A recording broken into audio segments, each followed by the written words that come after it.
یہ واقعہ آج سے 3500 سال پہلے پیش آیا تھا۔ فرعون کے ڈوب کر مرنے کے بعد سمندر نے اس کی لاش کو اللہ کے حکم سے باہر پھینک دیا، جبکہ باقی لشکر کا کوئی نام و نشان نہ ملا۔ مصریوں میں سے کسی شخص نے ساحل پر پڑی اس کی لاش پہچان کر اہل دربار کو بتایا۔ فرعون کی لاش کو محل پہنچایا گیا۔ درباریوں نے مثالیں لگا کر اسے پوری شان اور احترام سے تابوت میں رکھ کر محفوظ کر دیا۔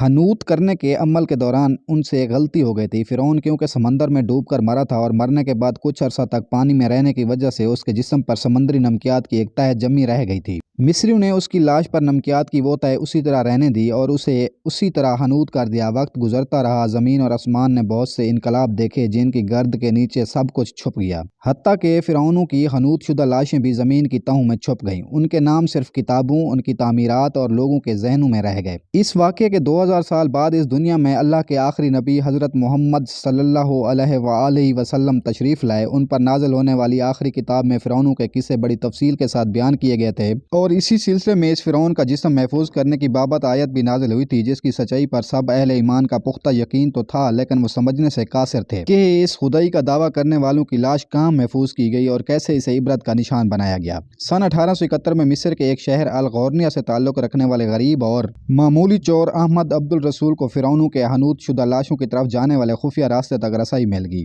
احمد بن عبد الرسول نوادرات چوری کر کے بیچا کرتا تھا۔ ایک دن وہ دریائے نیل کے کنارے کے قریب تبیسہ کے مقام پر اسی سلسلے میں پھر رہا تھا جب اسے ایک خفیہ راستے کا پتہ چلا۔ وہاں وہ نوادرات کی چوری کے لیے جگہ کھود رہا تھا کہ اسی دوران اسے کچھ لوگوں نے پکڑ لیا اور پولیس کے حوالے کر دیا۔ وہ جس جگہ کو کھود رہا تھا وہاں سے ملنے والے راستے کی جب مسلسل کھدائی کی گئی، سن 1891 کو دوسری ممیوں کے ساتھ اس غرق ہونے والے فرعون کی لاش بھی مل گئی۔ اس کے کفن پر سینے کے مقام پر اس کا نام لکھا ہوا تھا۔ ان ممیوں کو ماہرین قاہرہ لے گئے۔ جب ان ممیوں کا تفصیلی سے جائزہ لیا گیا تو فرعون والی ممی پر جمی نمکیات کی تہہ سے تصدیق ہو گئی کہ یہ وہی فرعون ہے جسے اللہ نے پانی میں غرق کر کے بدترین انجام سے ہمکنار کیا تھا۔ یہ بہت بڑا واقعہ تھا۔ اس کی تصدیق کے لیے دنیا بھر کے ماہرین، آثار قدیمہ اور سائنسدان مصر کی طرف امڈ پڑے۔ مختلف سائنسی ٹیسٹ کرنے کے بعد دنیا بھر کے سائنسدانوں نے تصدیق کر دی کہ دوسری سب لاشوں کی نسبت صرف فرعون والی لاش پر ہی سمندری نمکیات کی تہہ جمی ہوئی تھی۔ اس تصدیق کے بعد اسے فرعون کی لاش قرار دے کر عجائب گھر میں محفوظ کر دیا گیا۔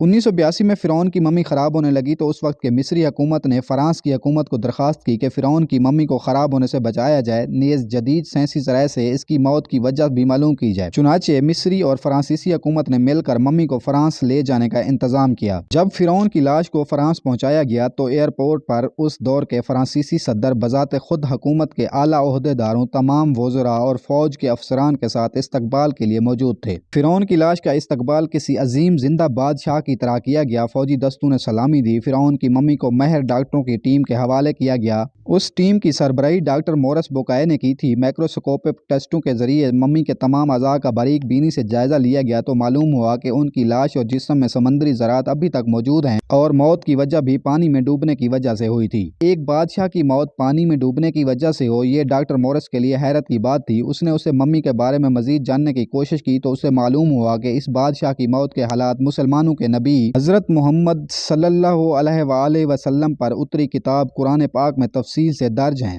اسے علم تھا کہ جہاں یہ لاش ملی ہے وہ ایک اسلامی ملک ہے، چنانچہ تجسس کے ہاتھوں مجبور ہو کر وہ مصر پہنچا۔ وہ ایک سائنسدان تھا، اس نے اس معاملے میں مصر کے ہی ایک سائنسدان سے ملاقات کی۔ اس سائنسدان نے قرآن پاک کھول کر اسے سورۃ یونس کی آیات 90 تا 92 کا ترجمہ لفظ بلفظ سنایا۔ فرعون کی خدائی کا دعویٰ، اس کا پانی میں ڈوب کر مرنا اور پھر پانی سے نکال کر اس کی لاش کا حنوط ہو جانا اور پھر دوبارہ لاش کا ملنا اور پھر اس کی لاش کو جدید سائنسی دور میں دوبارہ محفوظ کیا جانا، سب کا اشارہ ایک جانب تھا اور بہت واضح تھا۔ تجھے بعد میں آنے والوں کے لیے عبرت کا نشان بنا دوں گا۔ فرعون کی لاش ایسے محفوظ کر کے دنیا کے سامنے لا کر رکھ دی گئی کہ انٹرنیٹ کی ایک کلک پر رسائل اور جرائد پر، ٹی وی چینلز پر اور عجائب گھر میں اربوں انسانوں کی آنکھوں کے سامنے کربا اور پچکی قابل ترس حالت میں موجود ہے۔ عبرت کے لیے، سوچنے کے لیے کہ عبادت کے لائق اور ہمیشہ رہنے والا وہی ہے جو سب کا خالق اور رازق ہے۔ ڈاکٹر مورس نے آیات کا ترجمہ سنا تو اسی وقت پکار اٹھا، قرآن سچا ہے، کلمہ پڑھا اور مسلمان ہو گیا۔